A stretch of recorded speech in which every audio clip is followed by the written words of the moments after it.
ലെറ്റ്യൂഡ് gratitude mind ട്യൂണിങ്ങിലേക്ക് ഒരിക്കൽ കൂടി സ്വാഗതം. എൻ്റെ ഉള്ളിലെ ഇച്ഛാശക്തിക്ക് ഞാൻ എന്തിന് നന്ദി പറയണം? ഇതാണ് നമ്മുടെ വിഷയം. പലപ്പോഴും നമ്മൾ നമ്മളെ സ്വയം അംഗീകരിക്കുവാൻ മടിക്കാറുണ്ട്. എന്നാൽ സ്വന്തം ശക്തിയെ അംഗീകരിക്കുവാൻ ആഗ്രഹിക്കുന്നവർ സ്വന്തം വിൽ പവറിന് നന്ദി പറയണം. പലപ്പോഴും പലരും തങ്ങളുടെ കുറവുകളെയാണ് ഓരോ ദിവസവും കാണുന്നതും ആവർത്തിക്കുന്നതും. പക്ഷേ വിൽ പവറിന് നന്ദി പറയുമ്പോൾ എന്നിൽ ശക്തിയുണ്ട് എന്ന ബോധമുയരും. ഹെൽപ്ലെസ് ആണ് എന്ന ഫീലിംഗ് ഉണ്ടാവില്ല. എനിക്ക് പറ്റില്ല എന്ന തോന്നൽ മെല്ലെ മെല്ലെ മാറാൻ തുടങ്ങും. അതിനു പകരം എനിക്ക് വീണ്ടും തുടങ്ങാൻ കഴിവുണ്ട് എന്ന മനോഭാവം ഉണ്ടാകാൻ തുടങ്ങും. കൺസിസ്റ്റൻസി കൂടും. വിൽ പവറിനെ കുറ്റം പറയാതെ നന്ദി പറഞ്ഞാൽ അതൊരു ഇന്നർ ഫ്രണ്ടിനെ പോലെ പെരുമാറാൻ തുടങ്ങും. അപ്പോൾ ചെറിയ കാര്യങ്ങളിലും സ്ഥിരത കൈവരിക്കാൻ സാധിക്കും. സെൽഫ് റെസ്പെക്റ്റ് വളരും. സ്വന്തം ഉള്ളിലെ ശ്രമത്തെ ആദരിക്കുമ്പോൾ സ്വയം ബഹുമാനം വർദ്ധിക്കുകയാണ്. അത് കോൺഫിഡൻസിന് അടിസ്ഥാനമായി മാറും.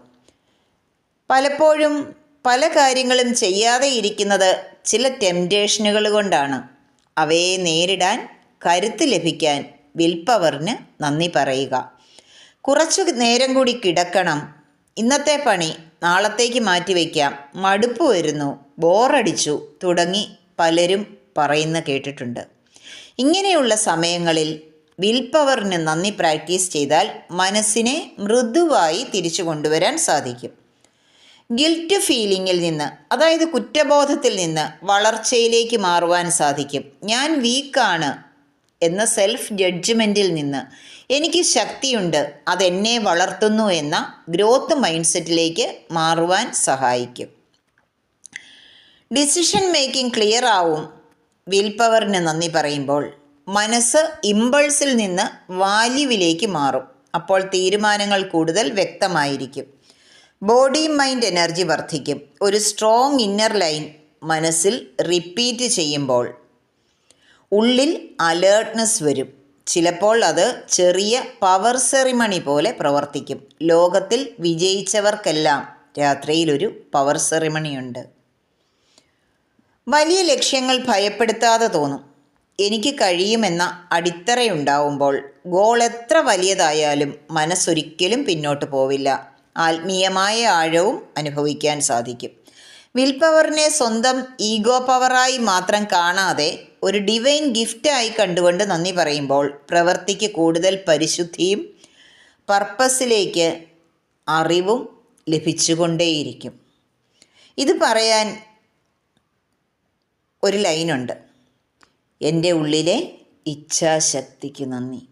ആവർത്തിച്ച് ഈ ലൈൻ പറയുക: എൻ്റെ ഉള്ളിലെ ഇച്ഛാശക്തിക്ക് നന്ദി. നമ്മൾ നമ്മുടെ കുഞ്ഞുങ്ങളെ പരിശീലിപ്പിക്കുമ്പോൾ അവർക്ക് കഴിവുണ്ടെന്നും ആ കഴിവുകൾ ഉണർത്താൻ ഒരേ ഒരു കാര്യം ആവർത്തിച്ച് പറയണമെന്നും മനസ്സിലാക്കി കൊടുക്കുക.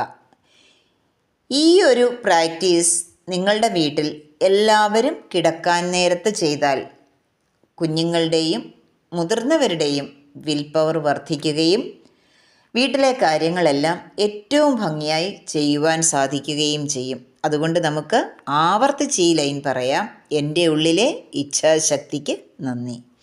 അതെന്നെ ശരിയായ ചിന്തയിലേക്കും ശരിയായ പ്രവൃത്തിയിലേക്കും ശരിയായ ജീവിതത്തിലേക്കും നയിക്കുന്നുവെന്ന് സ്വയം വിശ്വസിക്കുക. എൻ്റെ വിൽ പവർ ദിനം പ്രതി ശക്തമാകുന്നു. ഞാൻ തുടരാനും ഒപ്പം പ്രവർത്തിക്കുവാനും തയ്യാറുള്ള ഒരു വ്യക്തിയാണ്. എൻ്റെ ഉള്ളിലെ ഇച്ഛാശക്തി എന്നെ ഉയർത്തുന്നു. പലപ്പോഴും മടുപ്പാണെന്ന് പറഞ്ഞ് മാറ്റിവെക്കുന്ന പല കാര്യങ്ങളും വലിയ ലക്ഷ്യത്തിലെത്തിക്കുവാൻ ഈ ഒരു പ്രാക്ടീസ് മാത്രം മതി. ഇങ്ങനെ പറയുക, ആവർത്തിച്ച് പറയുക, ഒപ്പം ഫീലോടെ പറയുക. പറഞ്ഞാൽ മാത്രം പോരാ, അതിനനുസരിച്ച് നിങ്ങളുടെ ഇച്ഛാശക്തി വർദ്ധിക്കുന്നതനുസരിച്ച് ആക്ഷൻ എടുക്കുക കൂടി വേണം. എൻ്റെ ഉള്ളിലെ ഇച്ഛാശക്തിക്ക് നന്ദി. ഇതാണ് നമ്മൾ ആവർത്തിക്കേണ്ടത്. റെപ്പറ്റീഷന് അതിൻ്റേതായ ശക്തിയുണ്ട്.